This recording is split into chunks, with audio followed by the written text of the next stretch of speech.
Hi, what's up guys? So ngayon ay kailangan ko mag-prepare dahil magpunta na naman tayo sa Davao para magbakasyon at magpunta ng airport. Bye! At so ngayon ay OTW na tayo papuntang Davao. Tara at samahan nyo ko. Tignan natin ang mga view.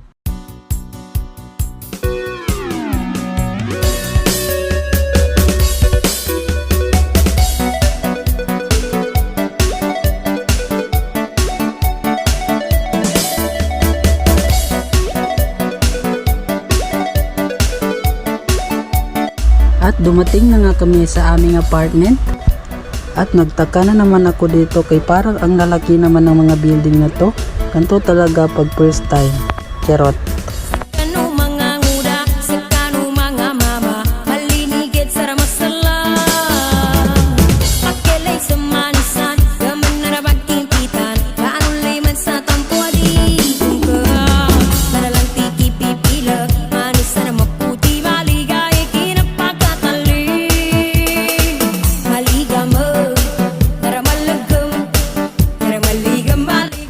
At nung dumating na nga kami sa aming apartment ay pagkatapos namin mag-check-in ay lumabas naman ako dito sa highway para maghanap ng gym. At naisipan ko na wala palang pataon dito at highway kaya ito pumasok na lang ako sa isang mall para maghanap ng gym. Pero wala naman naga-gym dito kaya pumasok na lang ako para kumain at magtambay.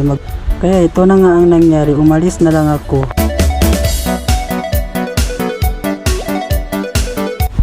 At ito, papunta na nga kami sa airport.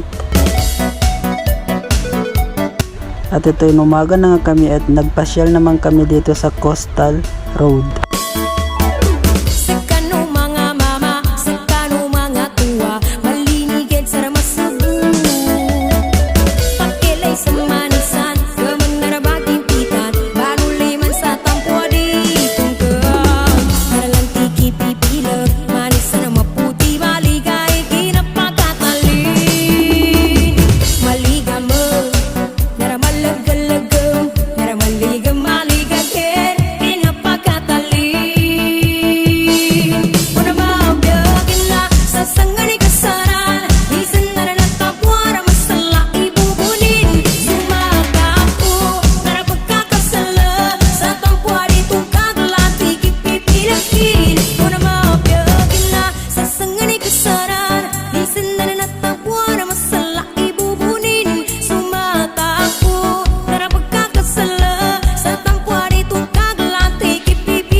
Ingat ko po sa bangwa sa watanan. Salamat sa thank you. Bye!